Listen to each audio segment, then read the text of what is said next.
Hello and welcome back to the Ain't Dead Yet podcast. Today's episode is brought to you by our official sponsor, Sun Life Organics. Love, heal, and inspire. Sun Life Organics is a juice bar that has locations all across the United States, providing only the highest quality organic ingredients. I love it. Personally, I go just about every day. My favorite smoothie is the Holy Cow. It's packed with 50 grams of protein, and it always helps me recover. Go find one near you. Another official sponsor of today's podcast is Noble Origins. Noble is a grass-fed beef protein complex, utilizing everything in the cow from nose to tail. It's personally my favorite protein. I like the vanilla the best. I like to mix it with raw milk. That is my favorite combination, but the chocolate is also amazing. I also had mentioned with additional sponsor, Sun Life Organics, that they have a shake smoothie called the Holy Cow. They also utilize Noble protein in order to hit that 50 grams in that shake. So again, go order it. Check them out, nobleorigins.com. Use code ADY for 15% off. Love y'all. Hello and welcome back to the Ain't Dead Yet podcast. We are back with episode 2 or segment 2, discussing the floods, the July 4th floods along the Guadalupe River. Nolan is back. We're probably, I'm not sure exactly where we'll end this journey that we're on right now. It just depends. There's just so much to talk about. And I think one thing I want to highlight before we jump into today, if you've listened to the first episode already, I'm just asking for some grace for both of us. I think that there's no perfect way to have this conversation because it was a really imperfect experience, right? It was beautiful in so many ways. It was horrible in so many ways. It was tumultuous. It was every emotion that I've ever encountered, I feel like I experienced in those 23 days. And so just asking for some grace as we work through it. Like if I'm pissed off one moment, I'm not an angry person. If I'm happy one moment, I'm not a happy person, right? It's just it's this imbalance of emotion and it stirs a lot up. So I just wanted to start it off with that and acknowledge that I am aware that there's certain buttons that are pressed that create different feelings. And I think that that's a fair thing to acknowledge because the listener, the audience, as you move through life, that's going to happen in all different types of arenas. So either way, that's my spiel to kick it off. Well, dude, it's funny you say that. On the way over here, literally on the way over here, I was thinking about how the last 4 or 5 weeks, probably the highest highs I've ever had and some of the lowest lows ever. Yeah. So it's just kind of interesting having to, in such a condensed time period, experiencing such vastly differing emotional states. It's definitely, it's, I appreciate you saying that about the grace because, we'll definitely need it. Yeah, I'm, the way that I speak in general isn't very good sometimes. It comes off abrasive. I was actually told the other day, full transparency, by someone who I'm close with. They're like, dude, if I didn't know you, I'd think you were a douchebag. You're an asshole. And they're like, but we know you. We know you're not. But you do get fired up. And I think that's part of me that there could be some improvement there, for sure, some growth. But I don't ever want to lose that edge either. So it's like finding when it's applicable and when it's not. Yeah. And that's an area of growth for me. But I'm also not going to come on here and act like, everything's fucking clouds and rainbows. Yeah. Because it's just not. Yeah. So I think it's authentic. Yeah. Either way. Yeah. I wanted to kick today's conversation off with you around donations. That part I think is so important, not to highlight you or I, but to highlight a few different things. We kind of tiptoed into the power of social media on the last episode. We kind of tiptoed into how some of the funds were being dispersed on the last episode. We kind of tiptoed into the amount that people had donated on the last episode. But I think that that experience alone is just as profound to me as volunteering to run a chainsaw or equipment, right? Or look for people or things or items, whatever. I think they're both incredibly important for multiple reasons. And so I think it's worth taking the time, one, to really dive into why, what the thought process was behind starting to collect money. Yeah. And then how it got to where it got. Yeah. If you're cool with that. Yeah. Well, you're the one who started it, so I'm actually curious. Yeah, what compelled you to start ripping the Venmo?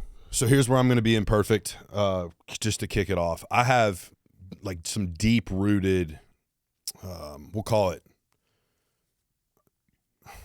I'm disgruntled with nonprofits. Mm-hmm. And it's because, and again, I said it on the last episode, I'll say it here today. I'm 100% positive that there are some really good nonprofits, right? Once you grow to a certain size, you don't really have a choice. Yeah. But you have to establish that.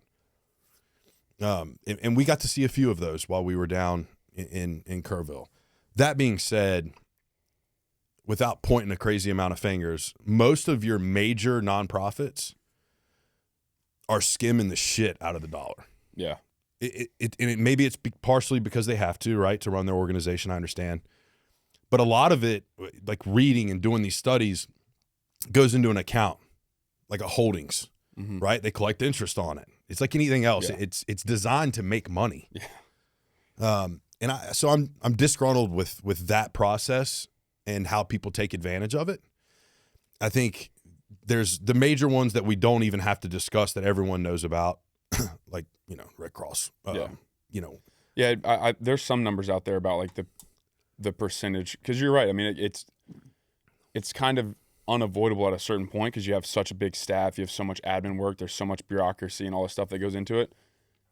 The percentage of actual donations for a lot of those big organizations that go to like the actual cause is pretty striking. Yeah, so I would say that that's part A of like what created the thought process. Part B for me, like growing up, I remember, and I've shared like kind of my faith story on here before, but we were very active in church. I wasn't very active in church, but as a family, mm-hmm. we were present. Yeah. And I got to witness firsthand on numerous occasions like what giving looks like. And for me, what it looked like growing up was like if somebody needed help, it wasn't like this celebrated thing of like, I gave them this, I gave them that. It was like a sleight of hand, here, take care of your family, bro. Yeah. Like, go handle that. Mm-hmm. And I got to see that a lot growing up. And when that transaction happens, there's no paper trail, mm-hmm. right? And so for me, it was like, if I want to give out of the goodness of my heart, I'm sure there are people, a ton of them we actually found out, that are also willing to do the same thing. And I think there's a lot of people that deeply understand how nonprofits work, and they understand that like the best way for me to get $1 to you is to hand you $1 directly. Mm-hmm. And so that was part B. Part C of that, my first like true job ever was at Goodwill. My mom made me work there. She was on the board of directors for Goodwill when I was a younger kid. And the thought process behind it after I grew up, or, I was learning kind of why she did a lot of the things she did, is at Goodwill you work with just about everybody under the sun. There's people there that are parolees. They're on probation. They're doing community service, special needs. It's a lot like life. Yeah. Right? You need to learn how to work with all different types of people and communicate with all different types of people. That way, when you get out in the real world, like you're not struggling to figure those things out. Mm-hmm. You learned it at 13. At Goodwill. Yeah, at a Goodwill. Yeah. And by the way, like I can still smell it to this day. Yeah. Like it has a very specific smell. Shout out to Goodwill. But that was one of my earliest experiences as far as being in the labor force. And something I remember so vividly about that is my first job at the Goodwill. Like I wasn't old enough to like cashier, ring anybody out, none of that. It was basically receiving donations and then stocking the floor. Mm-hmm. And we would take stuff in all day long. And probably I would say 75% of the people collected a receipt, right? This is my donation receipt. Yeah. And at that point, I'd like ask my mom, like, hey, why the fuck? Like, why? What is it? What does that do? Like, oh, hey, I gave this, like, whatever. Well, it allows them to itemize and value that stuff so that they can claim it on their taxes as a deduction, right? Mm-hmm. And then there would be other people come in, and I started to, like, I'll be real, like, started to stereotype who was writing stuff off and who wasn't. And what I picked up on, and this might be accurate today, it might not be, but like my 13, 14-year-old brain, the pattern that it recognized was like most people that were elderly didn't collect a donation receipt. Most people that showed up with like USS Eisenhower, like they were a vet, clearly, no receipt. Most women, no receipt. It seemed like older white men to middle-aged white men were the ones collecting receipts. And I understand maybe they're more financially responsible. Yeah. Maybe that's the thought process. That's great. But at that age, I wanted to emulate something else, right? And so I think that was part C of it, was like recognizing I don't ever want to give for the credit or for the write-off. I want to give because like that's what God wants me to do. I don't want any ties to it. If it costs me to give, I still want to give. Yeah. So I think that's why I have a hyperfixation on the homeless. Yeah. I can't hand a homeless man $100 bill and go write that shit off. Yeah. There's no receipt. Who's going to write it? Right? But I really feel like that's what I'm called to do in that moment. And I'm not saying I do that all the time. I'm saying like it's giving to someone and not having strings attached to it. Yeah. And no expectation of what they do with it. Yeah. And I don't care what they do with it. I genuinely don't. I will sit on a curb. I'm sober. If a homeless person wants a beer and they're going through DTs or withdrawals and they need alcohol to balance themselves out and it looks like they're about to like shake out and they ask me like, hey, do you have any money? And I'm like, what do you need? And they're like, I need some beer. I will walk in the gas station and buy it and sit on the curb with them while they drink their beer and have a conversation. That's just, I think, what it's supposed to be. So that's part C of it. Yeah.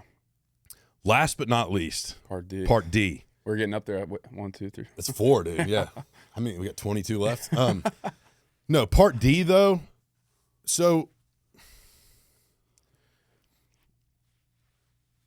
and we've had this conversation. We actually had it out in the woods or, by the river. There's an awareness that kind of bothers me and that I kind of appreciate. I feel very mixed about it. And this is just me being vulnerable, and this is another one of those imperfect things I'm going to say, but I'm going to keep it real. I genuinely like to believe that I give out of the goodness of my heart without any expectation. I really, really try to put myself in that. But I would be a bold-faced liar if I said that I haven't given before in hopes that God would repay me in some way, right? Do the right thing, receive the right thing, eventually, in some form or fashion. So I have no problem acknowledging that and being honest and saying, like, I haven't always given my time, my resources, my assets, whatever, without any attachment. Because there's been times in my life that have been rough, dark, and not pretty, where I've been like, what about all this shit? What about all these things I did, right? Yeah. About myself. Very selfish in that way. I think as I've gotten older and matured, especially in sobriety, that is less and less the case. I think the biggest reason that I try to give back now is solely because of my sobriety and service and what that means to me. Because the people that gave me sobriety, there was no reward, bro. Like they didn't get $1,000 when I got a year sober. Yeah. You know what I mean? Yeah. They did it because they really wanted to help somebody. And so many people showed up for me in that realm that I didn't even know, right? Like I didn't know them before. They just knew I was trying and that was it. And so there's a deep appreciation for that type of person. I think that sobriety taught me that, right? Yep. Whereas prior to that experience, everything was tit for tat. I did this, like. So I'm going to get this, or I did this, I'm going to expect that. Right. And in sobriety, I learned when you give something, you have to release everything with it. And if you can't, that's when you develop resentment. You learn a lot about resentment in the step work. Yeah, that makes sense. And so financially, that's a big piece of that. Like, working through your step work, you talk about all your different resentments and like financial stuff came up a few times for me. I'm not saying it's like that for everyone, but that was my experience. There was a million other things, but that was in there. And it was like, okay, that is something you need to make peace with. So if you call me tomorrow and say, hey, I'm in a tight spot, I need X, Y, and Z. Well, I shed you X, Y, and Z. The second I put that into your hands, it's almost like forget about it. I don't want you to pay me back. Mm-hmm. I don't. Like that has to be, I might, but I don't. Yeah. I have to make that peace. And once I kind of transitioned into that with my life, it got a lot better. It helped me a lot. But I'm not oblivious to, I really do believe that God rewards good acts. I really do. Yeah. And so being a believer in my faith oftentimes make it difficult to walk that line. Mm-hmm. So I've struggled with it in the past, like I said, but I think now for me, it's more like just do it and move on. Yeah. And just keep going. Mm-hmm. And if you have it, give it. Because I really believe, and the Bible talks about, being a good steward. Mm-hmm. The better steward you are, the more you're blessed. And it's like, I have these thoughts all the time of like, I get a $10 million contract for something. What am I doing with it? I want to prepare for that moment. Yeah. Whether it's 100K, a million, 10 million, 100 million. I want to prepare in that moment that there's not a second thought. X is going to this, Y is going to this, Z is going to this. This is how I'm going to shake it. Yeah.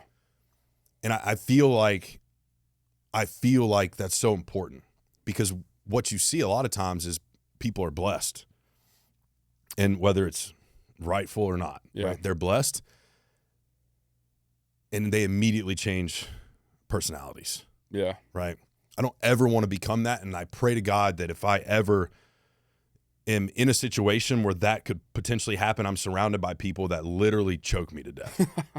Right. Yeah. And that's why I'm friends with you, because you're big enough. Yeah. You could choke me to death. So that's like part A through probably E. Yeah. For me, of why I was like, I just want, send me the money. I'll deal with the repercussions later. If there's tax implications, like let me carry it. Yeah. Just send me the money and then we'll disperse it. That was what went into that thought though. Mine was a lot less narrow than that, or a lot more narrow than that. I just saw you post. I'm like, all right, cool. I guess I'll do the same thing. Yeah. And yeah, that's funny. I think it's, there's a lot to unpack there. I pretty much agree with everything you just said. I think the biggest thing for me that I had to overcome was interestingly enough, it was the fear of appearing self-aggrandizing, like you said. I felt pretty strongly about not posting anything until you brought up the Venmo thing. And I started thinking, I'm like, dude, after like meeting some of these people too, I'm like, oh wow, these people like really need stuff. Like, and they need it quick. Like they need it now. Yeah. And so I'm sitting there thinking, I'm like, dude, if I post about it, will there be like an element of like self-aggrandization or whatever, or like, oh, well, look at me. Inherently, yes, there is, because you're posting it willingly in front of thousands of people. If I did that and I was okay with that, what if I gained, we were talking like $500, 1,000. Dude, what if we got $1,000 we give it to this guy? Yeah. What if we got $2,000? And then all of a sudden it's like, whoa, holy crap. That's what you just brought up, the tax thing. I remember we were at like 20K and I'm like, uh-oh. Wait, I've been transferring money into my account every day and then withdrawing it all at an ATM. That might be income. Yeah. So we'll see. I mean, hopefully that will play itself out for sure. But yeah, the reason I started posting, and it was cool, so I posted, and then several people with large accounts that you and I, one of them in particular that you and I know, and then this girl that I know posted with a lot of followers posted, and that in one day I think doubled or tripled it. Yeah. So it's kind of cool to see like the domino effect. Yeah. It just shows you how many people though understand. Yeah. And I think the other thing that really helped, so I had the same driving down there and not being able to get in contact with the people that I told you I was driving down there to meet. Mm-hmm. I had the same thought, like, I'm not posting shit. Like, fuck that. Yeah. We're just going to get after it. The second I saw what was happening, I was like, oh no. Yeah. Like, okay, I look like a douchebag. Cool. I can help this family better. Yeah. Right? And I think that's such a difficult concept, and I still struggle with it, if I'm being honest, of like, am I being like part of being selfless is knowing who you are and what you're actually using your platform for, even if it looks to others sometimes as if you're celebrating self, right? Mm-hmm. And so I think that that's a very difficult concept for anyone. Whereas, like, yeah, I could have not posted. I could have never posted that first post. But if I didn't, in reflection now, right? None of this. Yeah. We're not sitting here talking about it. I wouldn't go down there. We wouldn't have 30K. We wouldn't be, I mean, all this. Yeah. None of it. So would I do it again? Fuck 100%. yeah. I had a conversation with a buddy right before, because I was literally like, damn, do I do it? Do I not? Like, it was a little point of contention for me. And he brought up a good point. He's like, well, like, dude, you know your intentions. Yeah. And I was reminded of the idea that, like, God knows the heart, you know? And I did a as authentic or genuine of a self-audit as you could. And I'm like, no, I'm doing this for a good reason. Like, I really do. Like, because I've seen this now with my own eyes. This is what I said in one of those videos. Like, these people that didn't go and still gave, they don't have the understanding that you and I have, because they didn't get to look, they didn't get to see it, they didn't get to shake these hands, they didn't get to look at these people. I had that understanding, and after having that understanding, I'm like, yeah, I know why I'm doing this, and I think it's honestly part. I sent you that video or the Instagram post of those huge accounts that combined, like, huge musical bands and accounts, millions and millions of followers. Yeah, that raised about the same amount of money as us. And that to me was like, that was like a holy cow. Like, I literally was at the computer. I'm like, wait, I got to think about this. So millions and millions of followers, people that are literally known worldwide. You and I have like 4,000 followers. And I think the reason that is because we were there, and we were relaying what we could in as authentic of a way and truthful as a way as we could. Yeah, I had a very similar experience. And I won't mention the church's name because it really doesn't matter. But it's a big church in this area, and it's in multiple cities across the United States. I'll say that much. And they have some great services, great fellowship. Like, I think it's a great place to celebrate God, really. But my holy hell moment was when I was there and they were talking about, this is the first Sunday. And I think by the first Sunday, we were close to 20 at least. Yeah, something like that. Creeping up on it. Yeah, 15, something like that. And I remember sitting there and the pastor at this facility was like, guys, last week when this happened, so it happened on a Friday night, obviously. Their first service was a Sunday right after. This is the following Sunday. And they were like, he was like, when this happened, we reached out, we called out, we want to raise money. And all of their locations put all of their funds towards Hill Country. And I remember the number, and it was like $25K that all of the church's communion that week went towards. And I thought about that, and I'm like, whoa. Yeah. That was my moment of like, okay, like, this is going to make a difference. Again, God bless them, every penny. Yeah. Right? The difference, though, and this is what I try to explain to people, a lot of times people utilize the resources or donations to actually get access to a location. Fuel, lodging, food, basic needs for the people that are going. We avoided that. So I don't even know what that cost would have been. Yeah. I try not to think about it, honestly, because, like, I don't want to know. Yeah. But not a penny, not a red cent went towards fuel, lodging, food, literally nothing. Yeah. So that's also the benefit of being able to go hand to hand and giving directly to someone, because you don't know what that number entails. Like, if they send 20 people down from Austin and they're paying for fuel and they're paying for food for 20, and say they stay a night, lodging, like, dude, your 20K is ate up. Yeah. Sure. Why are we paying for lodging and food for people that volunteered their time to go down? That lodging and food should be for the people that are directly impacted. Yeah. And so, especially because, like, you can only make so much of an impact down there based on your skill set. Yeah. Like, I think everyone showed up and served a massive purpose, but, like, it's like, this is where it gets a little tricky. You want to think about business, right?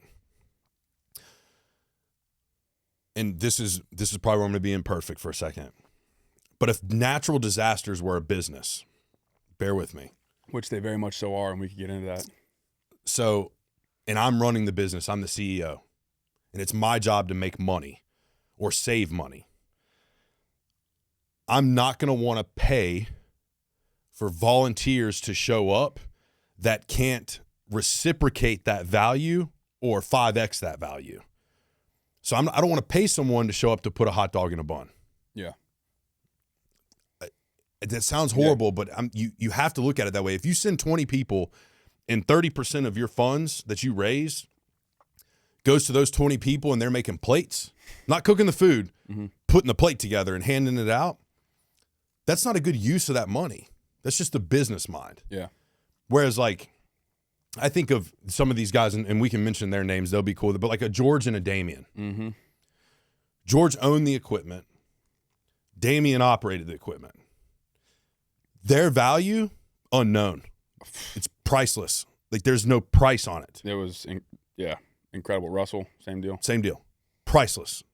They pulled their own shit. They operated their own shit.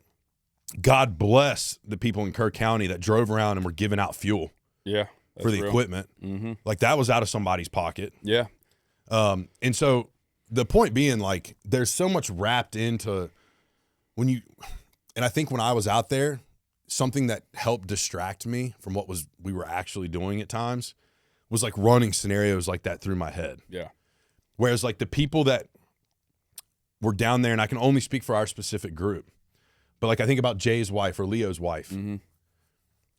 No one paid for them to come down there and organize everything topside and like tell us to stop and eat and put drinks in the cooler and like hand us things. Like, no, that wasn't a paid position. Mm-hmm.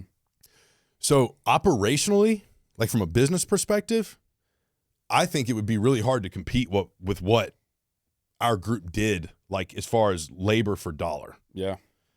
And I'm not saying it should be about that. I'm just saying from a business mind, that is a very real thing. Whereas if you look at it from a taxpayer's perspective, and this is why I got frustrated on the last one, there isn't an American citizen that isn't like responsible for taxes on some level. Yeah. At least doing the paperwork. They might not pay them, but like you're responsible for that. You have to do it. Okay, great. X amount of dollars goes into that every single year. That money is used, voted on based on your politics. They use it however they see fit, right? When I think about all of the resources that were deployed there and their actual direct impact on the situation, bad business. Mm-hmm. Forget politics. Forget government. Bad business. Value's not there. You're talking millions and millions and millions and millions of dollars. You know how much it takes to make millions and millions of dollars of impact? A lot. Yeah. A lot more than I saw. That's what I'll say. And so do I think that it's a necessity that we have those resources in place? For sure. Do I think that they're managed, allocated, and funded correctly? No. Mm-hmm. I think there's improvements that need to be made. If you got to see it, I meant to send it to you. If I didn't, I'm so sorry. I definitely need to. The second location we were at, there was a gentleman owned the property. He's kind of blowing up on the media right now. Oh, you sent me the article. Okay, so he went and had like a meeting in front of the city council. He said, what, not a damn penny or something was the title? Right. Yeah. But then the video footage came out from him speaking to the board. He was getting after it? Straight up. People were clapping, going crazy because he was telling the truth. And so much so, this is how you know you do your job in those arenas. The politicians that were up front, he basically told him, he's like, where's all this money? He's like, where's it at? He's like, there hasn't been a damn penny come through my gate. Mm-hmm. And he's like, on top of that, like, why aren't we helping people with all these funds? Like, I don't understand. He's like, I don't want it. He's like, I'm not talking about me. Yeah. I'm talking about everybody else. He's like, where is it? He's like, I'll tell you where it's at. It's in some politician's fucking hedge fund. And just started like digging. Yeah. So, Dude, that's so interesting because I've talked to 2 locals and 1 guy who's in Texas but not local to Kerr, but just letting them know, like, hey, because I mean, we can get into that maybe in a little bit, but just like, it was a lot harder than I actually originally anticipated to find people that we were, with our criteria, that we were gonna help. Yep. And in doing so, talked to like a lot of people actually, but 3 men in particular, all said, "You guys are doing it right." One dude, he was one of the people that we helped, lost everything in his RV. Handed him some cash, and he's like, "Dude, I want you to know, like, you guys are doing it right. Like, this is what people need." Mm-hmm. He was the guy who told me he's like $100 million or something in 1 week. Went there, and he's like, "You know how much me, that person have seen of that or will see of it? If any, it'll be a fraction, and if when, it will be not now." And so I find that to be very interesting, that the people that I spoke to there were like, this is what we need. Mm-hmm. And it's so hard. Like, I find it's like a feature, not a bug. Like, that's just the nature of these organizations. It's just like they literally can't help themselves. That's the nature of a big organization. It's just bureaucratic. There's red tape. There's all this stuff. That's where it's like we're almost like a Batman, like vigilante style thing, where it's Mm-hmm. like, okay, that's great. We'll have the police force. We'll have the federal agents. Yeah. And there's like these dudes, hey, let's just give these people some cash. Yeah. That's why I think it's so cool that these 150 plus people, most of whom I have never met in my life. Yeah. You've probably never met most of them either. Sent us money to go do that. What impressed me the most was the spectrum of people. So, and again, I might have said this a little bit on the last one, but there are people that sent me money, and I know that shit ain't light to them. Mm-hmm. I know where they live. I know I know their life. Still sent what they could. And then on the other end of the spectrum, we literally got sent cash from the director of a nonprofit, because he also understood. Yeah. Right? If that tells you anything, why wouldn't it pump it into his own shit? Because the people understand, like, when you're out there, people aren't walking around with briefcases of cash, bro. It was honestly pretty dumb for me for a bit, to be honest. Yeah. I was. It's like, it's not around. Mm-hmm. Cash is king, bro. You can do anything with it. Mm-hmm. So I think it's so important to remember that. And I don't know how to make a greater impact. I've been thinking a lot about this recently. Like, you know, I had this conversation with myself when we left the other day. I was like, Trip, if you're so pissed off about politics, why don't you get into it? Mm-hmm. And then I was like, well, do I know of any politicians in the last 30 years that didn't change once they got in there? Because the game, it's just the way the game is played. And I think I might not make it a week, because I think that it would probably not end well for me. Yeah. Socrates has a interesting, he talks about that in The Republic. I read that recently, and it's like a fascinating dichotomy or dilemma. Like, the people that would perhaps be best suited in politics don't want to do it, because that is exactly why they'd be best suited. Yep. The people that do it, but the reason they do it is because it's just this crazy thing. But yeah, I do want to say one thing. This is kind of unrelated, kind of not, but it's a cool story that I heard from a family friend out there that lives right smack dab in the middle, and since literally July 4th morning, he's been right in the thick of things. He said that he heard multiple first responders say something to the effect of, we've never gotten access to a natural disaster like area so quick. Because you think about what we've seen, these roads are clear for the most part when we got there. He said 6:30, 7 a.m. dawn, essentially, once the water started going down, where he was, I mean, he's literally right on the river. Anybody and everybody that had a side-by-side with a little plow, a tractor, shovel, it did not matter. He said he had an 80-year-old neighbor with a tractor out there clearing roads so these first responders could get in and get out. Talk about no notoriety. Mm-hmm. Talk about value. They weren't like, hey, can you Venmo me for gas so I can go clear this road? No. They didn't let me eat breakfast. No, literally none of that. 80-year-old dude getting on his tractor, clearing roads so that first responders could come and do their job. I just think that's a super cool story. I think it speaks to the people of that area. Mm-hmm. And probably why you and I felt so, I won't say at home, but maybe that's the right term, just felt like very connected to these people. That's the type of dudes that we were working with and around. I think that's very, very cool. I think it just highlights the backbone of this country is never the government and it's never the city. It's not. Yeah. I was in Austin for the big freeze. This is 4 Februaries ago, maybe.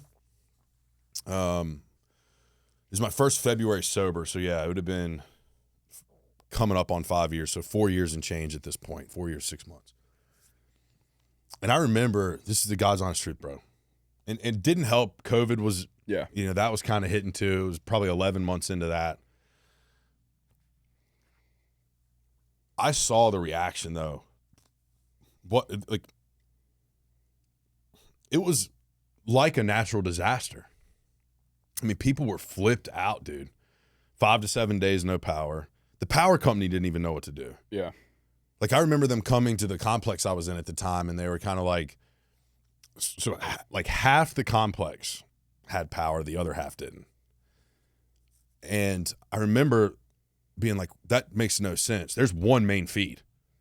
It's split inside, but one's on, one's off. That's what's happening. Yeah. And I remember being so mad because I was in the off. Yeah, of course. And I remember just bitching to the property manager, like, you guys are idiots. This is what's going on. Like, another 3 days went by. And I was fine. Like, it was cold. Me and Tex, like, cuddled up on the bed or the couch. Like, I still worked out. Yeah. I still did what I needed to do.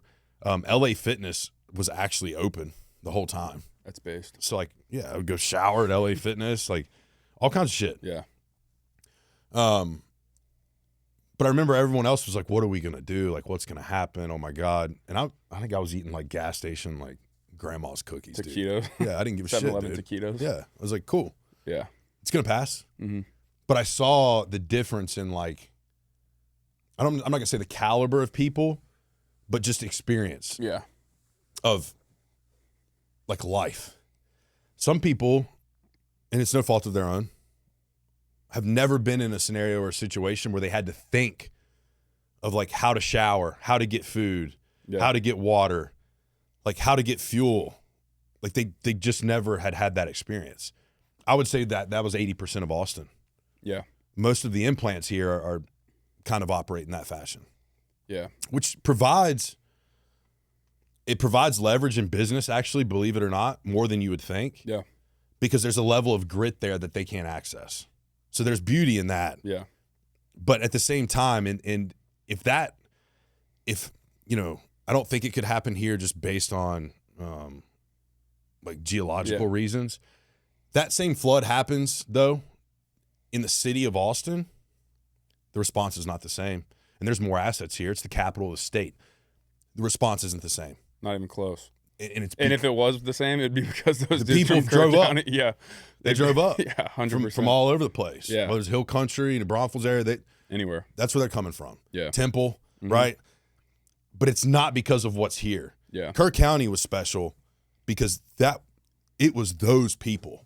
It's a special place, dude. I'm telling you. It's different. It's different. It's different, dude. It reminds me so much of the town I was actually born in, which is a place called Wytheville, Virginia. I'm going to read a tweet after this. Go ahead. I don't even have Twitter or X.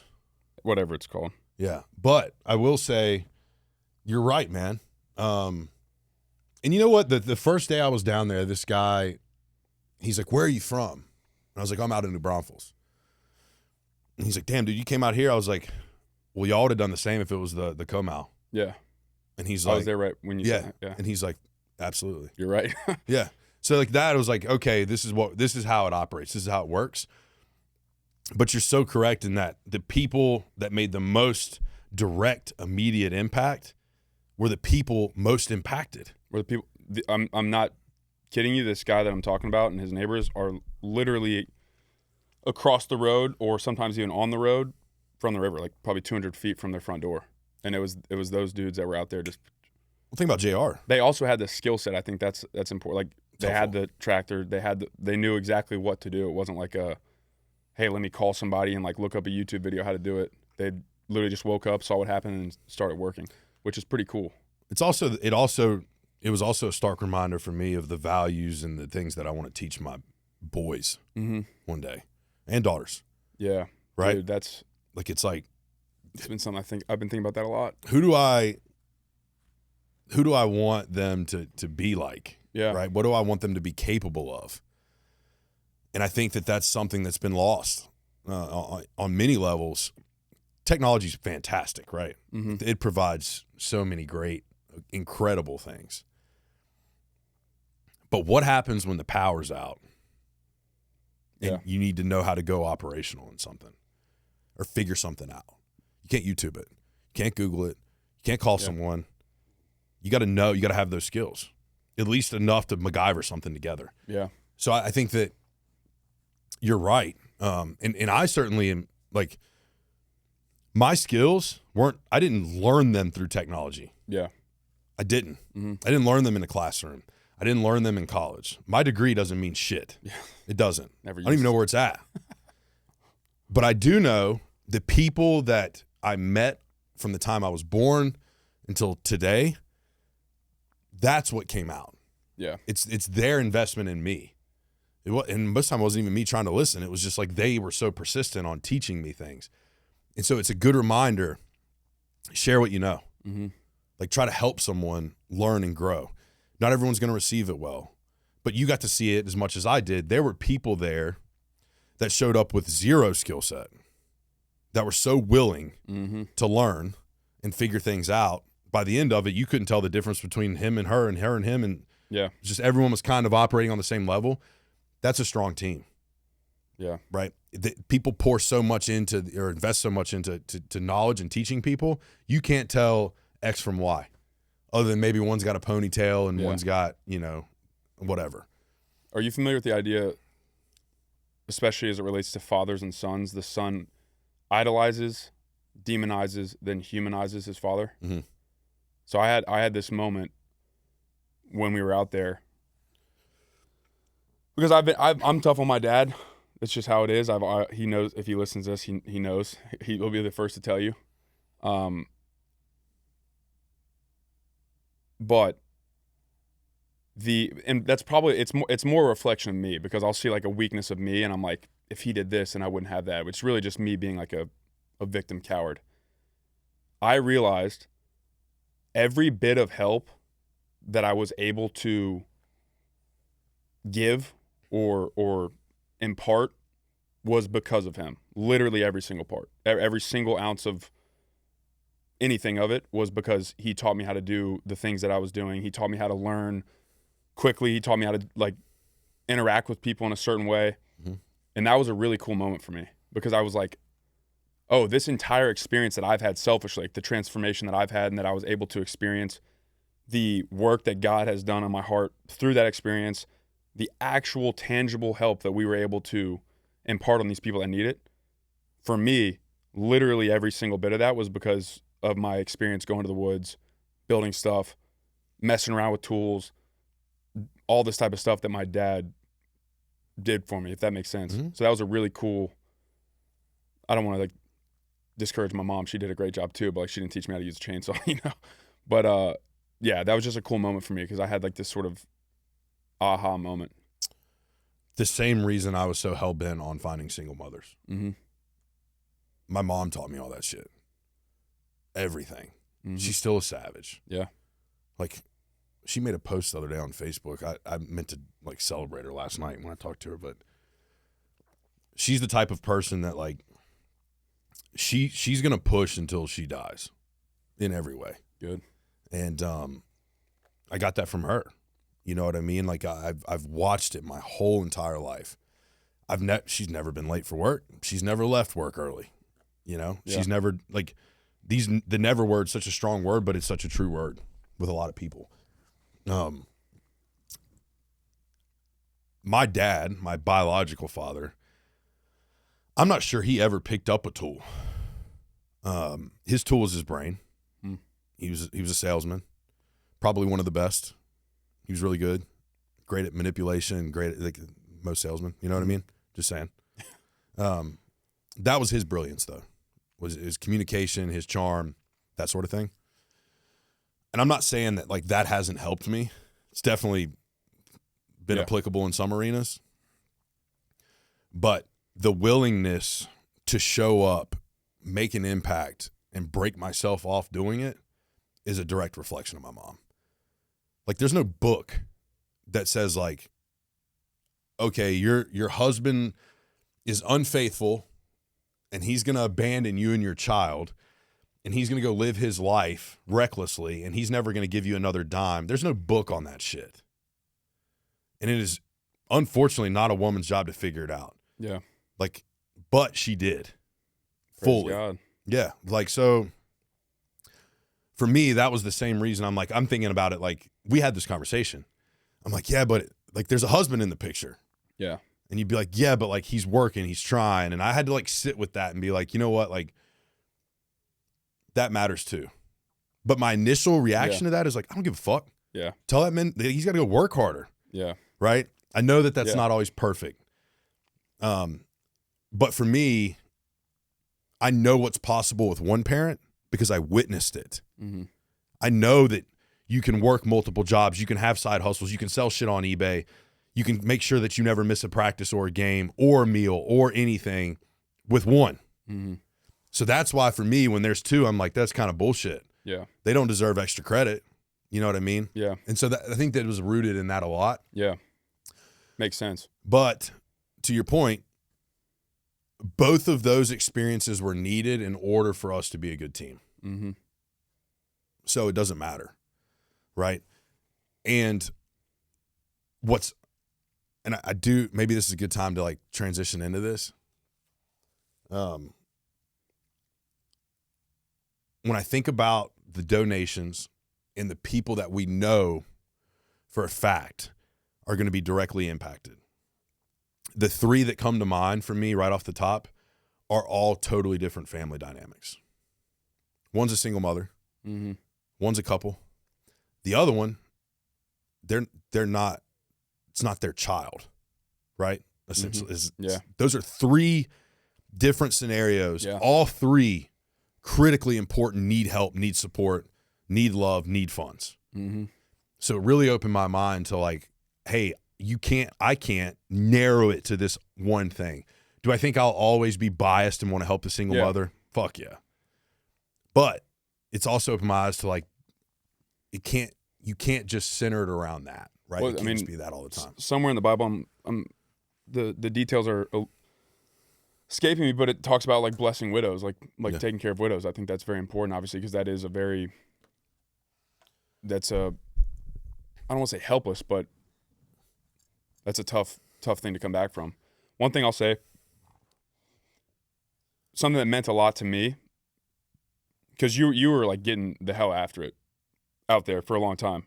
I started sort of figuring out ways to get these donations out, and I would call you like, "Hey, this is what we got. This is what we got." You were on the phone one time. You're like, "Dude, I trust you. Like, you're gonna do the right thing. You're gonna figure it out. I trust your take on it. I trust your opinion."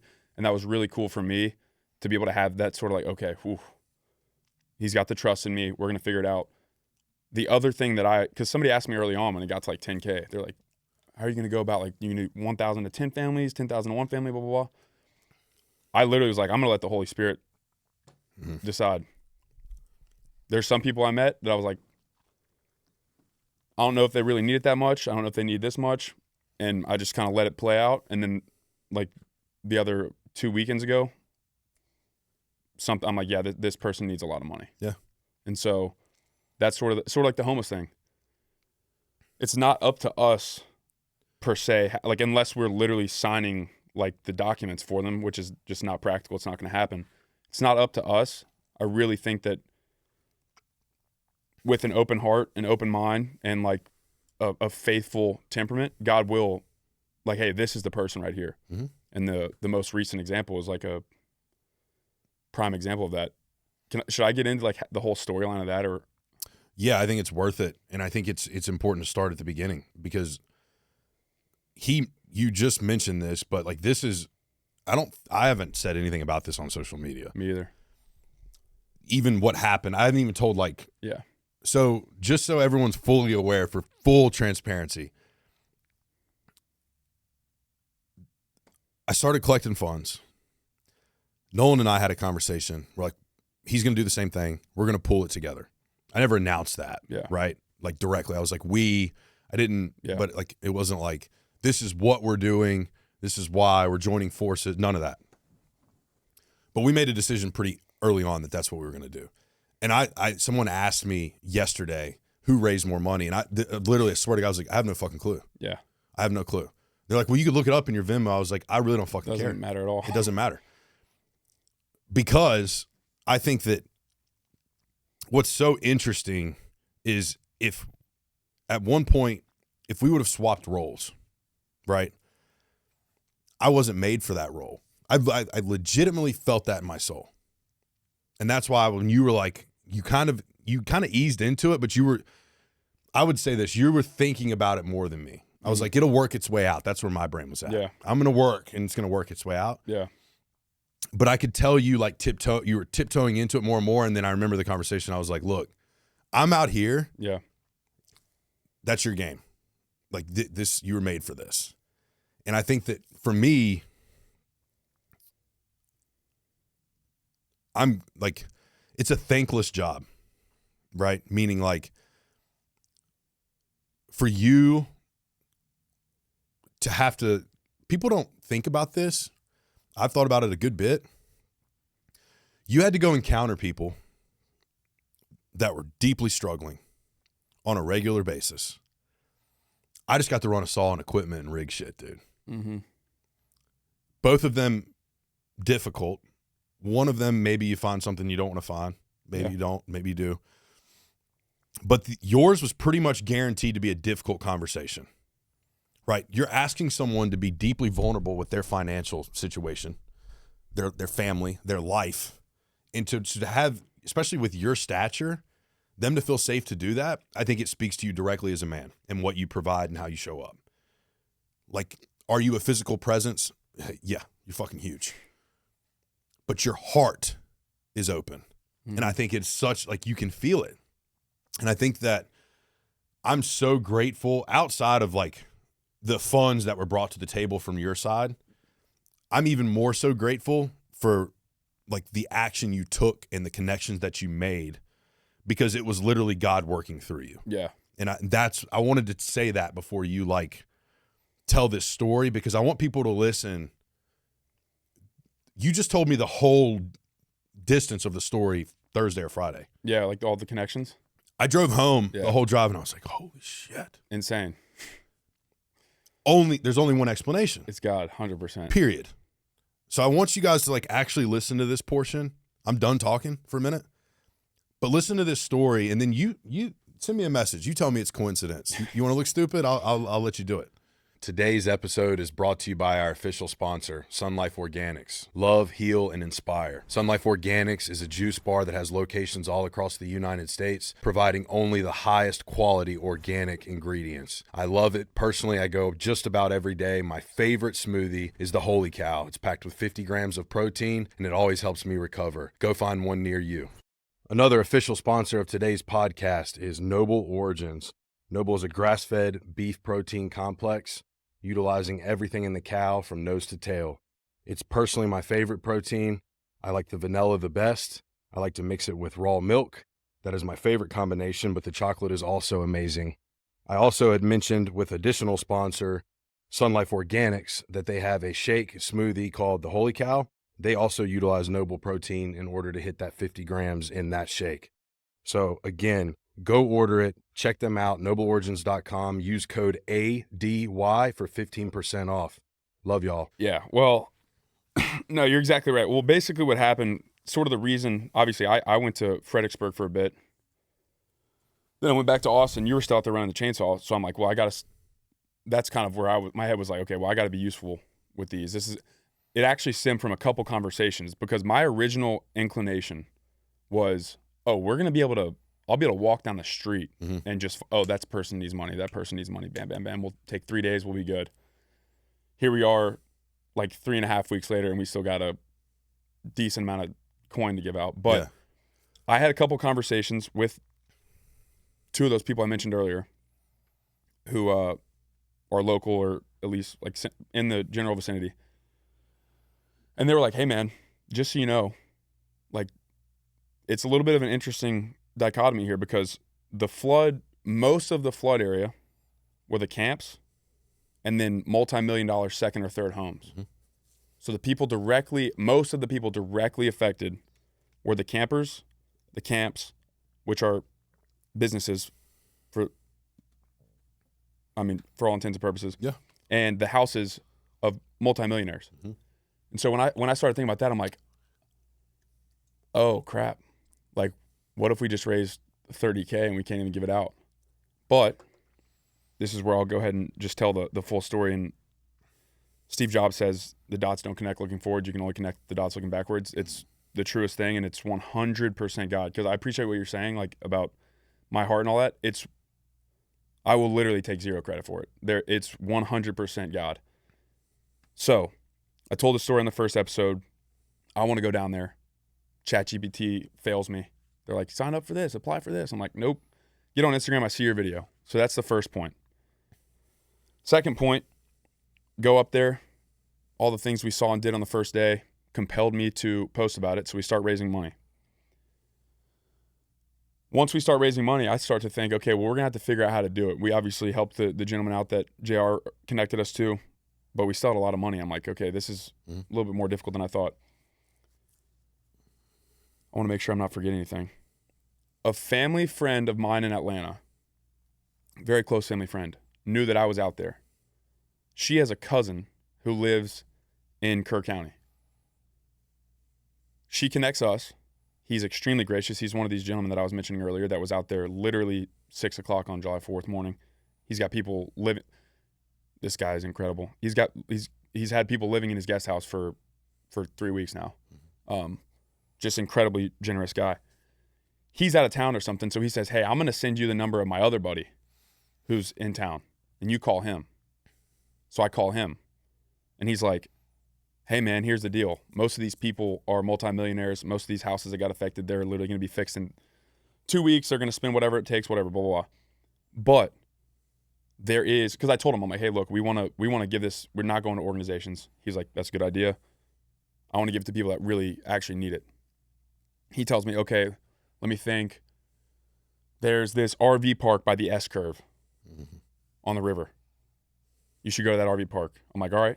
That's literally all he gives me. He hangs up. I'm like, okay. So I start looking up S curve. Nothing comes up. I'm like, oh, well, damn. Yeah. I thought that was like a place. So I look at the map. I look for an S in the river. I find it. Lo and behold, there's a RV park right there. This is right after we went to Hunter House that one morning, I think, on Sunday. I drive, pull up.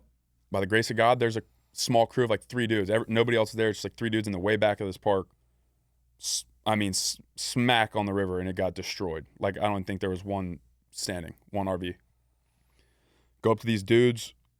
I park. I was going to go to church that morning, so I'm dressed like in like relatively nice clothes. They're dusty, dirty, and probably like, who the hell is this guy? Walk up. I'm like, hey, does anybody like know anybody that lives here? They point to this guy that's working. Talk to him for a little bit. I say, hey, look, here's the deal. Do you know of any like families here, like anybody that needs it? He gives me a couple, but it didn't sound like there was anybody. I just didn't get that feeling that like this is the place. It was bad, but I didn't think it was like the families that we should help.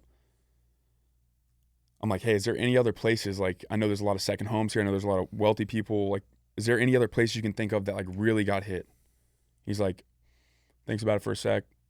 Yeah. There's this RV park behind this bar down the road. I'm like, all right, good deal. Thank you very much. Shake his hand. Go to this RV park. I walk in. First two, I actually even forgot a part of the story actually that I didn't even tell you. But I walk in and to the bar in the front. I'm like, because just for reference, this RV park behind, there's like 28 RVs there usually. Literally not a single one when I came. There was one RV that survived, so 27 of them gone. It like doesn't even look like it doesn't look like an RV park essentially. So I walk into the bar. I'm like, hey, here's the deal. Here's why I'm here. Can you guys help me? This old lady, I don't know if I should say her name, but older lady, extremely sweet. She's like, yeah, here we go. She connects me to the owner of that bar, who owns the RV park. They connect me with several people who end up being the families that we helped last week or 2 weeks ago, which was a single mom of 4 children and a young family with a 3-month-old daughter, a 2-year-old daughter, that both of them lost everything. So that's how that happened. They also connected us with another gentleman who lost everything, who we helped out a little bit as well. The part of the story that I forgot, remember when we posted like, hey, if anybody knows of any churches or whatnot in the area, we're trying to connect with single mothers, let us know. This just clicked. An old family friend of mine from my mom, when my mom was literally like 7 years old, her daughter DMs me on Instagram and says, hey, here's this church. So I call the church. They're like, yeah, like we'll see what we can do. Nothing comes of that. When was this? On Saturday? Friday, before the podcast, Friday, I get a call from this lady. I'm gonna be a little bit vague about the details of it right now. But I get a call from this lady from a random number. I almost don't pick it up because I'm like, I have no idea this area code, don't know this number. I pick it up. She says, hey, is this Nolan? I'm like, yes, ma'am. Okay, great. My name is blah, blah, blah. I was told by this lady at this church to call you. And I'm thinking in my head, well, that's strange because I don't know a lady from that church named that. Yeah. I literally don't know anybody named that at this church. But yeah, what's up? She's like, I was told we should tell you our story. So I'm like, let me hear it. And immediately, as soon as she said that, I knew. I was like, okay, this is going to be a tough call. Because the way she said it, I'm like. She cracked, yeah. Yeah, she's like, she ended up saying, she's like, I'll do my best to like get through this. Like, without breaking down. And so she goes on to tell me that essentially her and her family have taken custody of this child who literally lost every single member of her immediate family in the flood. And it was a tough call, it really was, because, I mean, you could hear it in her voice. Like, it was, the family that was lost was close to her, and then they were, I guess, the godparents, so they take on this young child. I'm talking, like, literally everybody, and, like, no members of her immediate family survived. Yeah. She's a young girl. And so now this family has what I can only assume was not a planned financial burden. They probably didn't assume that in the next little bit they were about to have to be able to afford a child. Right. Most people don't do that. So there's that. There's also the element of the fact that this, like, I can only imagine what this young child is experiencing right now too. But all that to say, maybe we'll do like that is still working itself out. But I say we because it's what I've been trying to say. Like, it's not you and I. Like we said last time, we're conduits. For some reason, God has put us here to be conduits. The people that donated are about to be able to bless this family and this girl. I'm driving and meeting her on Saturday, actually next Saturday, for her and her husband. We're going to be able to bless them in a way that I don't even think that they know. I don't think they know like how it's going to shake out. I don't think they can comprehend it right now. And I'll say this, another thing. One of the families that I spoke with on the phone before I met them to see if like we should give them money. She was like, "Oh my gosh, that's so sweet. Like if it's $10, $50, like right now, literally anything helps." When she said that, I was like, this is going to be incredible. Yeah. Like this is going to be absolutely incredible because we gave her a lot more than $50. And you could see it in her face that she was literally in disbelief. So the analogy that comes up for me, and I'm not intelligent enough to understand the difference between a conductor and an engineer on a train. One does something and the other one does something else. But I think of this analogy of like, it's not you and I blessing anybody. It's really not. It's really, really, really not. It is every person that donated, that trusted, and felt compelled to help someone who was in need. And literally, I think that when I think of like my role or your role in this, it's very minimal, if I'm being honest. Like, and I want it that way. Mm-hmm. I I don't want to play a big role. Yeah. I knew that there would be people that wanted to help people. And maybe there was a way to do more than just show up with a chainsaw and rigging. Mm. But what about the single mom in Georgia that could relate? Like, man, maybe this, like, I won't say her name, but there was a woman in her late 60s who gave money, good amount of money.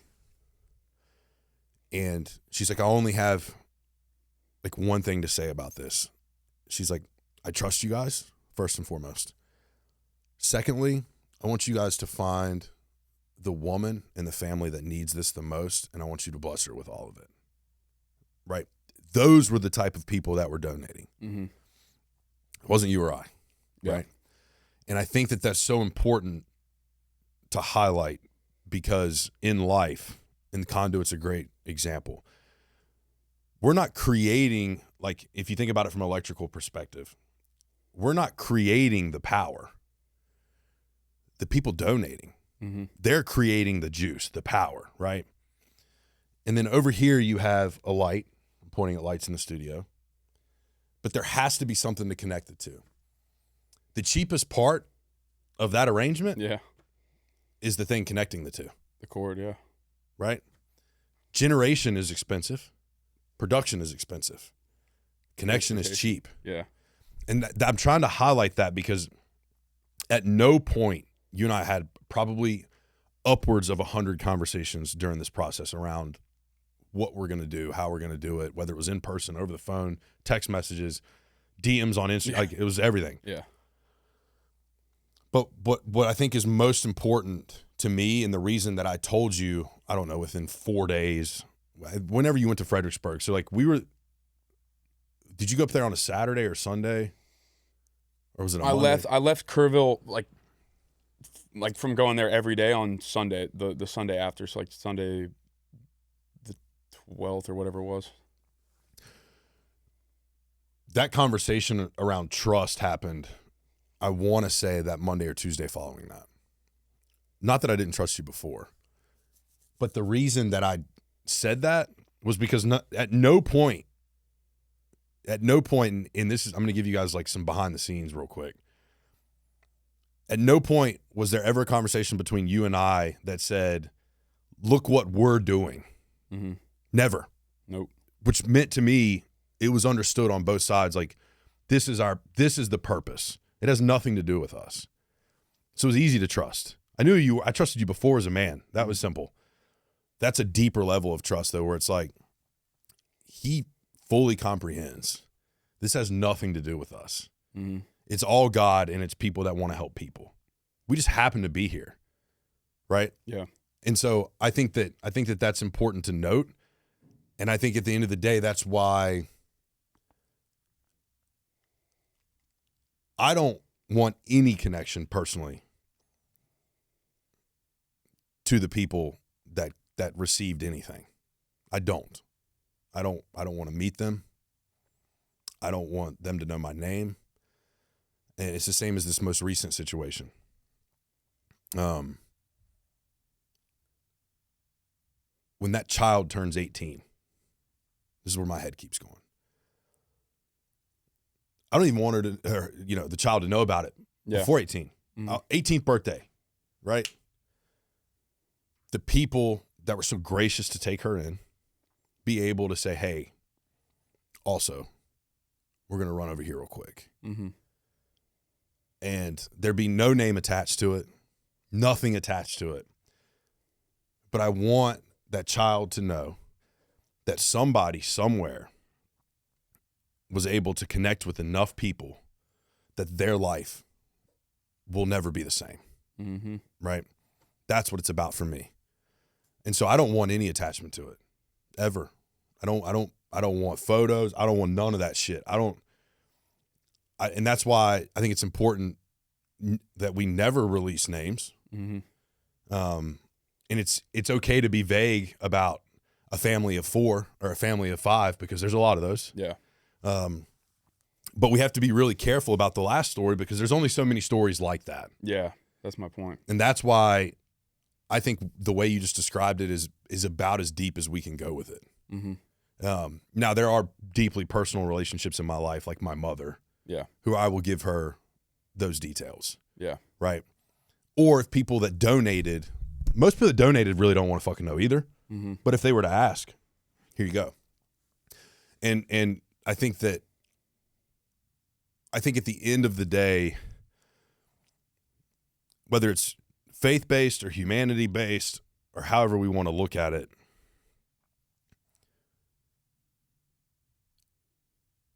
the people that donated, their lives are forever changed, right? And most of them might not even be thinking about it right now, right? But that's why the handwritten letters are so important to me. I want them to know. Like, if they don't want to know, I understand, I respect that. But if I have an opportunity to tell them what they did, I'm gonna tell them. I know my life has changed forever. I know your life has changed forever. What happened and what was created isn't going to resolve or fix what happened to the people that we're giving to. It's just not. Mm-hmm. There isn't a dollar amount in this world that can fix or make that okay. Nothing. There's nothing. We're aware of that. The intent is to say, maybe this helps in some way. And whatever that wants to look like to them, that's up to them. So I think that, and this goes back to the nonprofit thing, most of them were probably created for good reason. Mm-hmm. I try to really believe that. And if there are people out there and you're listening to this and you created a nonprofit to get rich, then you can go fuck yourself. Straight up. That's how I feel about it. But I don't think the majority of them were ever created for that reason. I don't think the majority of churches were ever created for that reason. But I'm also not an idiot. Mm-hmm. There are certainly some out there, I'm sure, that were created for that reason. And I'll say this. If you want to make a direct impact in someone's life, the only way to really eliminate red tape is to eliminate a paper trail, right? And I think both of us understand well, like, if there are tax implications, if we have to pay them, great. Dude, I would literally, I was thinking about this. Sorry to interrupt. Yeah. Go You're ahead. good. No. I would literally, the transformation, like the transformation that's happened in my life, I would literally pay a lot of money to be able to, like, have a coach or somebody that could have taught me these things or realized these things or seen these things that I now see with more clarity. Like, I would so if that happens, I literally count it as a gain, because this is one thing that I want to say, and I don't want to get too off track unless you're going somewhere with that. I'll just wrap it by saying this. If there is a cost associated with it, I don't give a shit. Mm-hmm. That's how I feel. That being said, I will raise absolute hell. I promise you that. Yeah. There are people, and like, shout out to my guy, you know who you are. Yeah. From the first location we were at. I'm not going to name drop you because, you know, there might be a time and place for a need for that. I'm not so convinced we didn't meet him for that reason and who he's connected to. Mm-hmm. To be like, hey, you can tell, fuck that. Mm-hmm. Get it from somewhere else. Take it out of your budget for FEMA. I don't give a shit. Like, whatever you want to do. Mm-hmm. That tax. Okay. So I'll happily pay it, but the American in me is also going to be like, this is bullshit. Yeah. Right. Yeah. And that's where I'll end it with that, because like I said, I'm done hammering on people. Mm-hmm. That ship sailed. And I don't really care if there are implications. It doesn't matter to me, because at the end of the day, like there is not a price. Like, the dollar amount for the impact is like irrelevant, right? In comparison, you could have given someone $100 or $2,000. Their heart would have been just as filled, right? That was the point. It wasn't the amount. it was filling somebody's heart or trying to, right? That was the whole point behind it. So if there's cost associated with it, okay. Yeah. Go ahead. Well, dude, I mean, I agree completely. I want to preface what I'm about to say with the fact that there, in pretty much in zero way, shape, or form do I have it figured out. Pretty much just a broken sinner, just like all of us. But from my experience, what I can say with confidence, the last 4 weeks particularly, 5 weeks, I guess, but 4 weeks, have been the most blessed 4 weeks of my entire life. Without question. I already told you, highest highs, lowest lows I've ever felt. The most joy, some of the most pain. Some of the just most steeply pitched emotional oscillations that I've ever had in my entire life. Just like one moment I'm here, next moment I'm here, bam, bam, bam. And the most strain I've probably ever put that week particularly, all this stuff. What I can say and what I'll, as humbly and authentically as I can tell to you and anybody that's listening, is like, answer the call. Like, just answer the call. Like, God opens these doors. Like, because now I'm thinking, okay, well, what would have happened in my life? How would my life be different right now, 4 weeks later, if I didn't go with you? And I can tell you for damn sure, it would be a lot worse. 100%. And to me, it's almost like, it's almost selfish. Like, we talked about this, and I in no way, shape, or form do I want to compare what you and I did to, like, going and deploying in, like, a war zone or combat. But you hear these guys talk about, like, how it's addicting. The purpose, the mission, the fulfillment. It's, like, literally addicting. We've already talked about this. Like, I'm like begging for a reason to go out there again. You know what I mean? Like, I'm literally begging because it feels so good. You know what I mean? Like, it's like a visceral, just pure feeling of fulfillment and joy, like legitimate joy. And so I hope it doesn't sound like I'm preaching, but like I can say with 100% confidence to people that are listening, you already know this because you did it. I didn't know this 4 weeks ago, so I'm not some, like, I'm Prophet. I'm just like everybody else. Yeah. I just had this experience. I'm telling you right now, if the opportunity to help in an environment like this or a position like this or help anybody that just genuinely needs help, and I'm not perfect. There's going to be times where I pass up the opportunity. I guarantee it. But I'm going to do my damnedest to take on as many of those opportunities as I can because, like, selfishly, like I said, it's literally addicting. Like, it's not even one of, it might be the best feeling that I've ever had. Do you know what I mean? Yeah. No, I can deeply relate to it. I think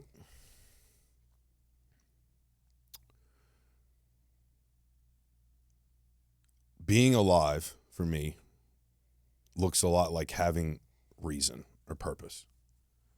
If I don't have that, I don't feel alive. I just don't. I feel useless. I feel like I'm just sucking air. What my mind has shifted to recently, especially over the last month and change, is, so today's, for reference, today's August 4th. So it's a month. Wow. What's changed within me is, like, I need to be better as a man of not waiting for something drastic to happen before I show up. I need to show up as a man just because that's what good men do. And I wasn't doing that. I wasn't. Me being transparent and real. Not every opportunity. I wasn't taking every opportunity. Maybe 1 in 5. Yeah. Right? What I realized is, if you took everything from me, all of it, whatever, it doesn't matter, but I had purpose, I'd make that trade in a heartbeat.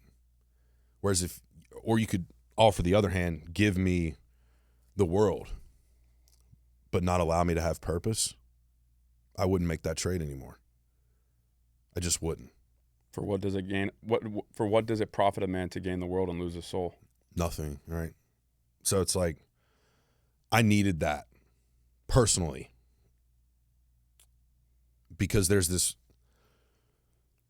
I've spent my entire life, and probably like I've shared it on here, my earliest memory, trying to feel something inside of me, right? Not knowing, well, is it this? Is it a combination of these things? Is it that? Is it just endless, right? There's nothing that's ever occurred in my life that has given me that same level of peace and fulfillment. Nothing. And I've gotten to do some really cool shit. Yeah. Some wild shit. Yep. Crossed the finish lines. I've done the cool shit. I've done it. Great. Pales in comparison to the peace. And we talked about this on the first episode. I was dog-ass tired, but driven like a dog too, right? Like there was nothing, I don't care. Yeah. Go ahead. Like, try, you know, I'm not stopping. Mm-hmm. The only thing in my life that's ever given me that amount of forward, like, this is what we're doing no matter what, is that experience. Nothing else. Nothing else. And so walking away from it, and we haven't yet, still. Yeah. But there has been an emotional, a mental, emotional, like the attachment's still there to it because of what's transpiring. Physically, though, there's been a detachment. Mm-hmm. I'm not physically there. Yeah. Which will impact emotionally and mental like perspectives on it. I'm aware of that. That being said, I know walking away from it that there isn't a person, a substance, a dollar amount, anything material for that matter, that can make me feel alive like that. Yeah. Nothing. There's zero. In any combination of those things. All of them. Doesn't matter. Because the most alive I've ever felt, and like you guys gave me shit, like being out there eating with my hands. I felt more like me. Yeah. In the moments where we're out there and we're like crawling through the water and smoking Black and Milds and like laughing and joking. Yeah. Like, and Jay and Leo and Pickle Juice and Wild Bill and like on and on and on, Russell and George and Damien and all these people. Being with them, like I can say this, and I've been on some really great teams in my life. You know, at 22, the greatest team I'd ever been on. At 18, the greatest team I'd ever been on was my senior year of high school football. At 22, it was my senior year of college football. At 30, it was a specific construction crew that we ran with of like 30 guys for years. At 35, it's that crew that we had in Kerrville. That's the greatest team that I've ever been a part of. Ever. I wouldn't trade that for the world, dude. Nothing. Matter of fact, and this sounds like super morbid, if my life ended right after that, I honestly really believe this. If I was laying on my deathbed, I'd have been like, okay, that's a life lived. Went out on top. Yeah, for sure. That's what it felt like. Yeah. I was at peace, bro. Yeah. I was at peace with my past. Dude. I was at a peace with people that I had resentment that I hadn't let go of for decades. It's like, it doesn't matter. It doesn't matter. That matters. Yep. And so that's why I say, like, you've said it, it was a blessing and a gift to be able to show up. I didn't sacrifice shit. Yeah. I don't feel like I did. Yeah. I don't feel like I lost anything. Yeah. Especially in comparison to what people actually fucking lost. I don't feel like I lost time, money, experience, anything. I feel like I gained the world, right? By just being there. And I think the selfish part of me when I made that first post is I obviously fully hadn't gotten there yet, that's what was happening. But something in me felt like if there's a man out there that's struggling in any way, that's looking for purpose or looking for a call or looking for a reason, here the fuck it is. That was it.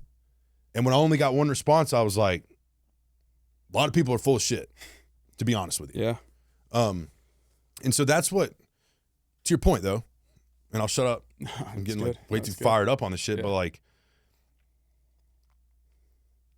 I've never in my life tapped into a resource that gave me unlimited stamina, unlimited mental capacity, unlimited emotional capacity, ever.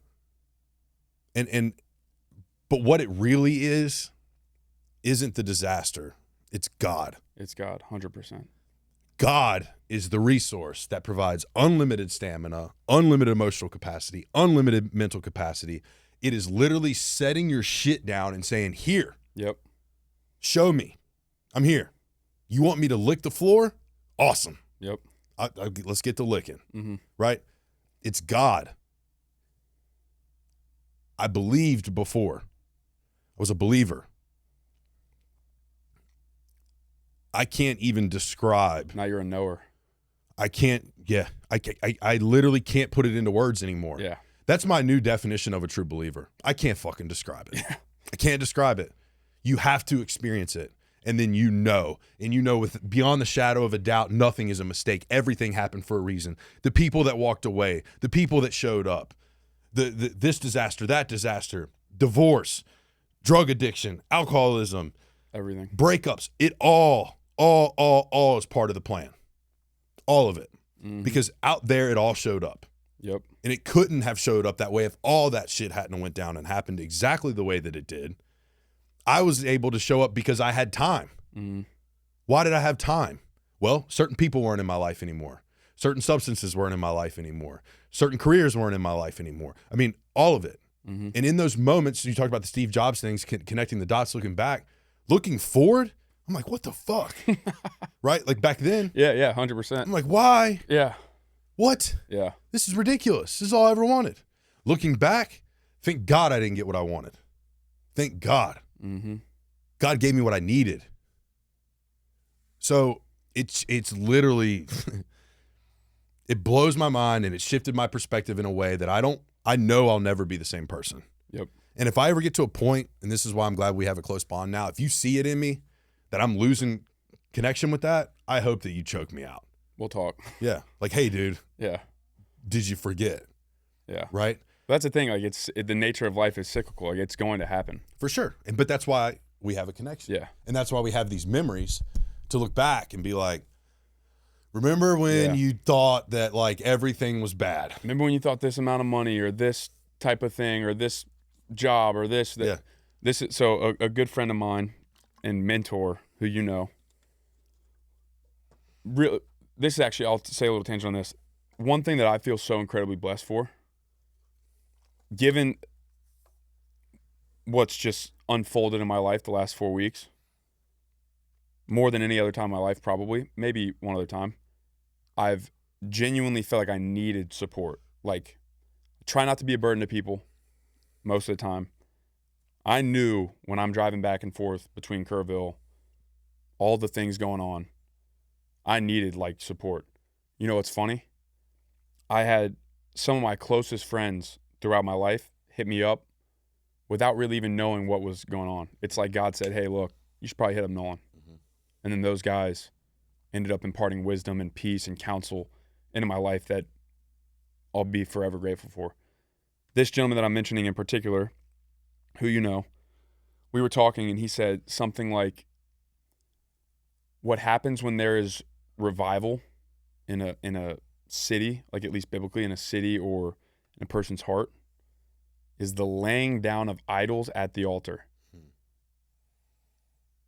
When you think about what we were just talking about, what you just said, how many idols were you worshiping when you're in the Guadalupe River rigging up a RV that's not yours, or when you're cutting up a debris pile? How many were you worshiping? Money? Were you worshiping sex? Were you worshiping a woman? Were you worshiping a substance? Were you worshiping status symbol. No, the idols were laid down. Mhm. And that's why I feel like God has worked his way in your life and in my life and many other people's lives, because in that moment there's literally no choice but to lay those idols down at the altar. You know, I think we mentioned it last time, but like the idea of like the flood coming before renewal, that's a story across all time and all civilization. Yeah, I think the greatest, I thought about this on a drive home one day. It is very difficult to find value in a disaster that takes life. It's hard, right? Because there are people that will never recover. Mentally, emotionally, spiritually, right?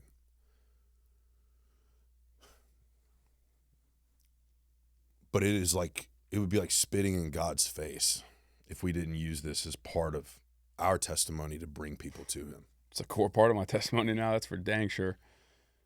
So, and I'll say this, I used to have these thoughts a lot, man. Oh, should I post this? Should I do this? Should I say this? I tell you what's happened. I know where my heart's at now. I don't really give a shit. God knows where my heart's at. I don't care about following. I don't care about opinions. I don't care about any of it. It doesn't matter because none of it mattered out there. It didn't matter. Hierarchy didn't matter. It was irrelevant. There was, yeah. I don't give a shit. Yeah. Oh, you own a business that does 8 figures? Can you pass me the chainsaw? Yeah. Like, I don't give a fuck. Can I get a bite of that? Yeah. Can you want to share Pass that, Yeah, pass like that back a mile. Yeah, like no, but those conversations never happened out there is the point. Yeah. It didn't even come up actually. Not a single time. No one cared. Yeah. Yeah. And everyone that was there knew that. It did not matter. That's funny. Think about a networking event like in a city, what you talk about. Yeah. And then you think about that as a networking event and what we talked about.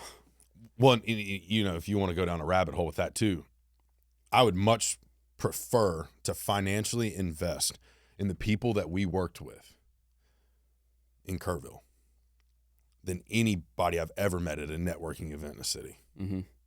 Now, prior to, that might not have been the same opinion because of knowledge, because of connections, because of this and because of that. But you cannot, and it's a great reminder, whether it's athletics, business, relationships, any of it, you cannot put a value on someone's heart. You can't do it. Nope. And guess what will outweigh any type of knowledge, base strength, whatever, at the end of the day? It's heart. It's a refusal to quit. We got to see that in so many people. There's a connection and a love there that, like, it cannot be recreated. It's the only thing that could have built that. Dude, I might have said it last time, and I know I've told you this, but like, there is, in the weirdest way, I mean, maybe it's weird, I have no idea, in the realest way possible, I feel like there is a piece of me that's at that little bend on the Guadalupe River.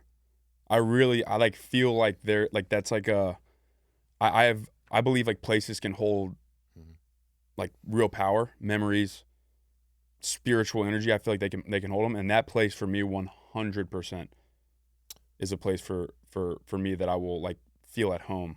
You know, the two things that I left there, I've thought a lot about this. Every heartache I've ever had and every moment of low self-esteem or self-belief. That's what I left there. Because that's what was shed. Mm-hmm. And I don't mean that it's a negative place to me, right? It's quite the opposite. Yeah. No, it's a beautiful place. I've tried for years to work through that stuff. I've done the therapy. I've done the step program. I've prayed. It was there. And I won't say it was immediate. It took time. But each passing day was like, I feel a little lighter. Something I haven't talked about on here, like the past. So we didn't record any in July. Maybe once in June. Twice in May, maybe.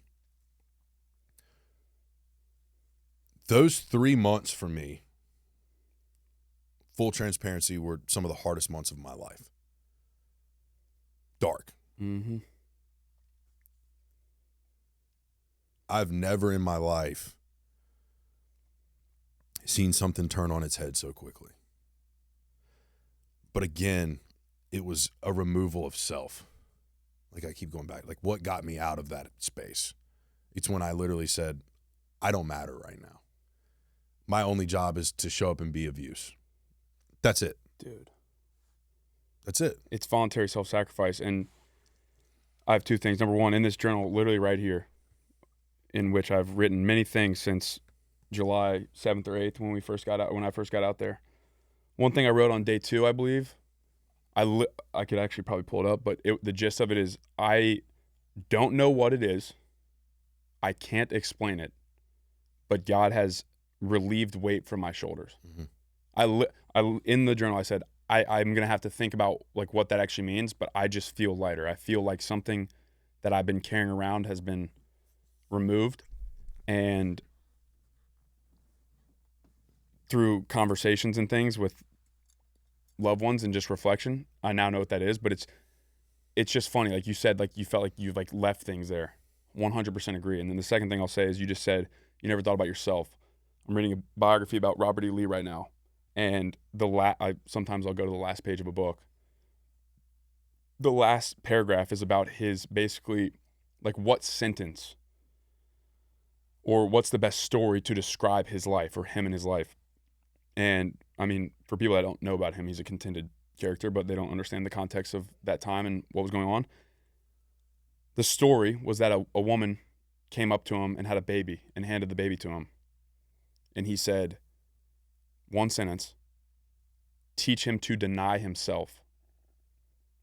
Teach him that he must deny himself.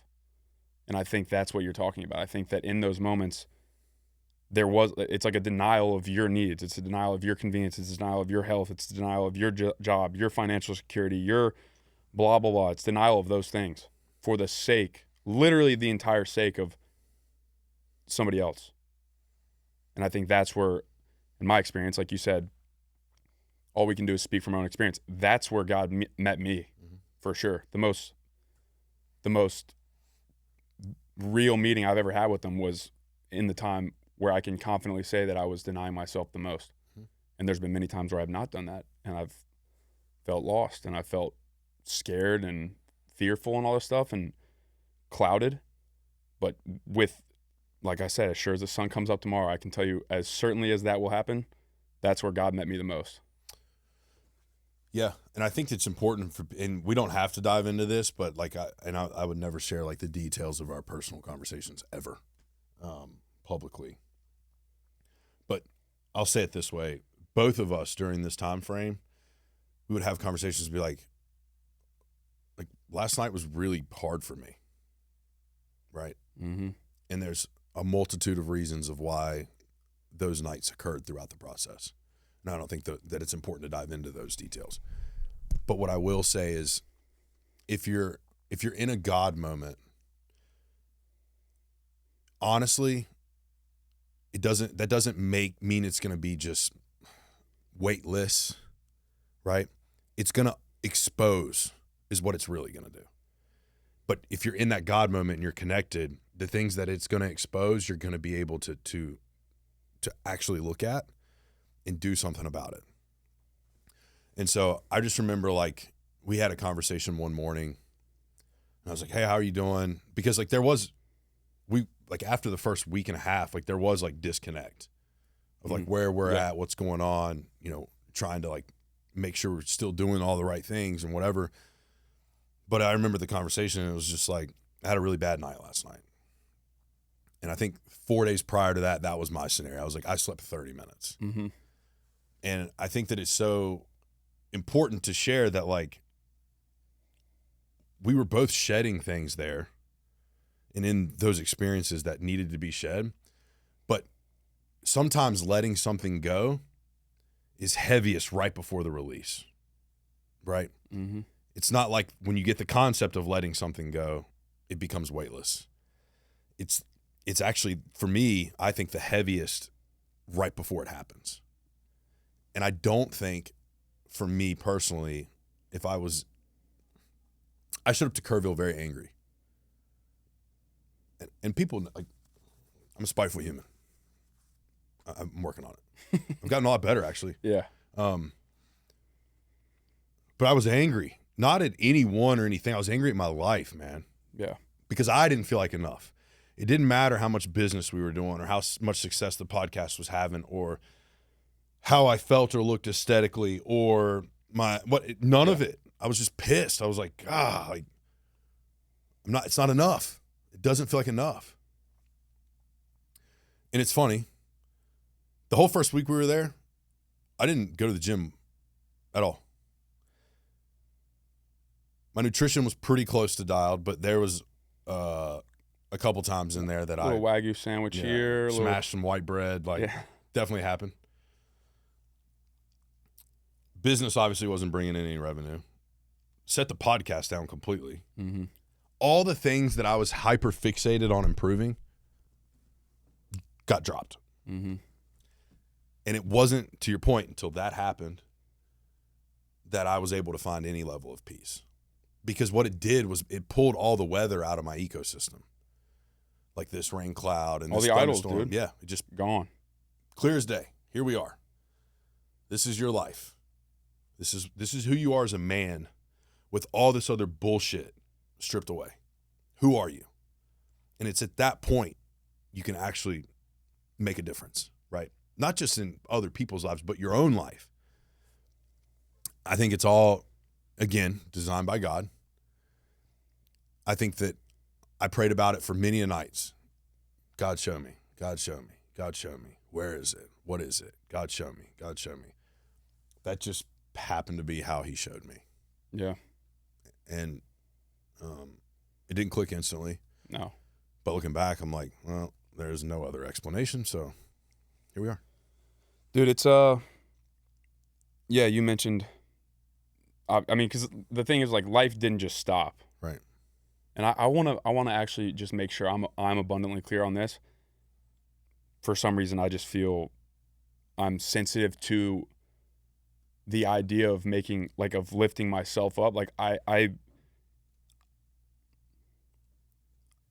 wouldn't have been comfortable saying this. Mm-hmm. I was lukewarm as it could possibly be 5 weeks ago. It is God. Mm-hmm. It is the Holy Spirit. When you put yourself in a position to be present with God, he will work in your life. Mm-hmm. When I have been focused on myself, self-conscious in the sense of, like, being conscious solely about myself, there's so much ambiguity. It's so muddy. It's so murky. I have never in my life thought more clearly, seen things more clearly, seen the visions that I believe God's put in my heart more clearly, seen people in my life more clearly than in those moments. And to your point, I don't think that the things happening outside of what we were doing in our lives, I don't think it's a coincidence that they were happening in tandem.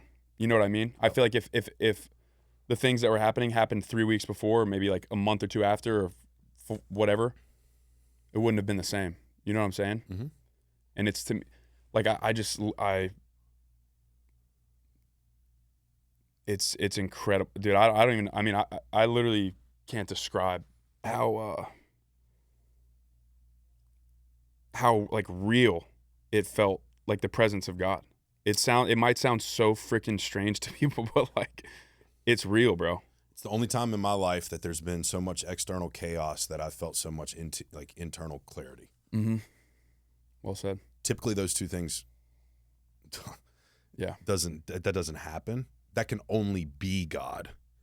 Think about another time in your life where there's been a ton of external chaos that you've actually been able to have internal clarity. Because most of the chaos is about, like, me. Yeah. It's this part of my life's chaotic because of this and this and this and this. That's probably one of the biggest lessons for me, like, overarching, maybe like more practical lessons or reminders for me, is just the idea of, like, because I've been on mission trips too. Like, when I was younger, I went on mission trips, and damn near same experience where, like, for a week you're just like, wait, it ends, and you're like, that was the best week of my life. Why? Well, I'm dumb as hell, and I didn't realize it till now. It's because I was not focused on me. Mm-hmm. and I'm like, it will happen with certainty. Like, I will lose sight of that. Yep. I'm gonna start getting in my own way again. I'm gonna start thinking about me and all this stuff. But what I pray for is the discernment to see the opportunities that God puts in front of me, and for you as well, and for anybody listening, because there are opportunities every day. Yeah. The discernment to see them, and then the faith to act on them, dude. I'm telling you, it's like, yeah, I mean, kind of talking in circles, but my life will never be the same, and it's for the better. Yeah, I think we've kind of summed up part 2 of this well. I think the first segment was more or less, for me, it was an emotional dump. I'll be honest. I can't speak for you, but for me, that's what it was. Yeah. It was like, okay, before I can actually get to the root, I need to shed these feelings. Mm-hmm. And I apologize to the audience, kind of, that you guys were the recipient of that. But it was so that we could have this conversation and actually talk about, I believe, the things that mattered, right? That made a difference. So the things that I want to highlight from this conversation that I think were the most special and important, the people that donated. Mm-hmm. Bless them. God bless them. The volunteers that showed up. Bless them. Bless them. And then I want to thank God publicly for what he did for me. And that might sound selfish, but I only say it because if you're out there and you're questioning or you are lukewarm, trust me, I've been that guy a long time. Yeah. There's no question. And I wish you can't go back. I wish that there was a way that I could have had this feeling without the experience. Like if I could have felt the way I feel now without that experience, I would have taken it. Right. It's like a drug. Yeah. And so I think that's what's important to highlight. But again, I think that there's a part 3 to this too. And I think the part 3 is really going to be centered around really it's like how to make it applicable to the rest of life. That's important for me. And it's really, maybe it's just for me. Maybe it's something I go back and watch. Mm-hmm. But I do not want to forget any of this. And like you journal, you write things down. I try to journal. I'm not as, I will say religious about it as you are. Meaning like, just like as adamant. But I will write things down. And there's a 5-star notebook beside my couch where I was like, I'd wake up with a thought. Yeah. It's a mess. It's a disaster, but it makes sense. But this is something I don't ever want to forget. And it's selfishly, it's something I want to show my kids. Mm-hmm. When I tell the story, I'm like, hey, this is as close to the story as I can get you because it's as close to that timeline. It's been 20 years, right? Things have moved around in my brain. Yep. But I want to be able to show them and be like, this is what life can look like. This was that inflection point. Yeah. Your dad was this way, and then this happened, and yeah, this is why. Yeah. This is why this is why that. This is why my life looks this way. Yeah. Yeah. I mean, I'll say on the journaling thing, for me, it's like almost compulsive. Like I'm not, it fluctuates just like everything. But for me, I felt like I literally had to with all this stuff going on. It's like, if I don't get this out of my head and on paper, then it's going to be so chaotic that I just can't even articulate it. So that's what it is for me. But said at the end of the last one, I'm extremely grateful for you, for real. Something you said that I, and I have to be careful how I say this just because there's information in there that I don't want to broadcast. But something you said throughout the process, we were at the second location and we were having a conversation around something in your life that had been trying. And you kept saying to me, like over and over and over again, like, God's got it. Like I've set it down. God's got it. This is in God's hands. You just kept saying it. And I'm like, yeah, but come on. Like, not even a little bit of you is like, and you were just like, no. I walked away from that conversation. I never told you this. I was like, damn. He's on to something there. All of it, Trip. Not 99%. All of it. All of it's got to be sat down. All of it. Stop. Like, I had to have that conversation with myself. 35, right? You taught me so much through this process. It didn't have to be with your hands, right? It was with your own experiences in life and the way that you could portray them to me in a way that I could actually understand them. People, I'm sure, have imparted great wisdom on me. I just always haven't been intelligent enough to receive it. But for some reason, being out there and some of the things that you would shed light on might seem so simple to you, but were life-altering for me. Because I am notorious. Like, I've given it to God. What's up? Yeah. And inside knowing damn well, like, there's a sliver, I'm still holding on to it. It could be anything. But I just want to say, like, you saying that day and being so adamant on it, like, I was like, oh, maybe he's on to something here. Yeah. So I wanted to. That's cool. Thank you for saying that. I didn't know that. Yeah. You were almost being, like, stubborn about it. I was like, God, come on. Like, like, you don't want a little. Yeah. Dude, I mean, yeah, that's. And one day we'll tell the whole story and how that played out. Sure. But, like, I just think it's. Yeah. I mean, dude, it's powerful stuff when it's like all God. And if it didn't happen the way that it happened, you would have also known that it wasn't God's plan. Whereas if you hold on to a sliver of that, maybe you're the one who tainted it. Yeah. So it's all his anyways, dude. Yeah. Yeah. Hopefully I can do that more often, give it to God. Me too. Definitely not a regular thing for me. So no. Yeah. Dude. Incredible. Yeah. I appreciate you coming back. Thanks, brother. This I feel like I'm transparently, I've never been to therapy, but I feel like this is kind of therapy in a way. I feel like relief. I feel lighter. Because I've been able to talk to people about it. But it's a lot different when you can have these types of conversations with someone who's right beside you. And I think that I could go talk to a professional, sit down with a therapist and voice the same things. And they could tell me, like, hoorah, this is great, whatever. But the connection is what makes it special. And I'm still learning. Like that. And that can only happen, I believe, with someone who also experienced the same thing and getting to perceive it from your perception, right? Like, oh, this is how he saw that moment. I saw it completely different. Yeah. But maybe I can learn from how he actually looked at it. Yeah. There's knowledge there. Maybe part 3, we record at the little bend on the Guadalupe. Yeah. That'd be cool. I don't want to get the audience too excited, but I think I know you're about to say. I had a conversation with JR. Oh my gosh. If you've seen him, if you've seen the Instagram post, Facebook post, whatever, JR is the gentleman that was at the campground that flagged me down the first day. Like, it was, again, a conduit from God, no question. But I had a conversation with him and I was like, hey, would you ever, like, sit down on camera and talk through this experience?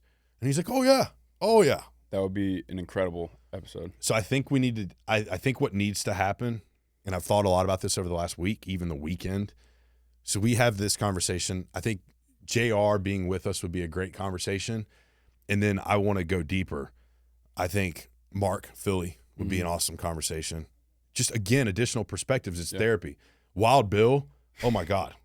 Talk about a conversation. I'd spent hours talking to that guy. Yeah. In the most remote places, like, there wasn't anybody around. He imparted wisdom on me, again, very directly, without me opening up to him on something I was directly dealing with in my life. No coincidences, bro. None. And so I think that all these conversations need to take place. And honestly, like, I'm happy for this to be the platform to do so. But so stay on the lookout. Yeah. We'll drop some shit. There'll be more. All right. Appreciate you guys tuning in on today's episode of the Ain't Dead Yet podcast. We'll see you soon. Thanks, brother.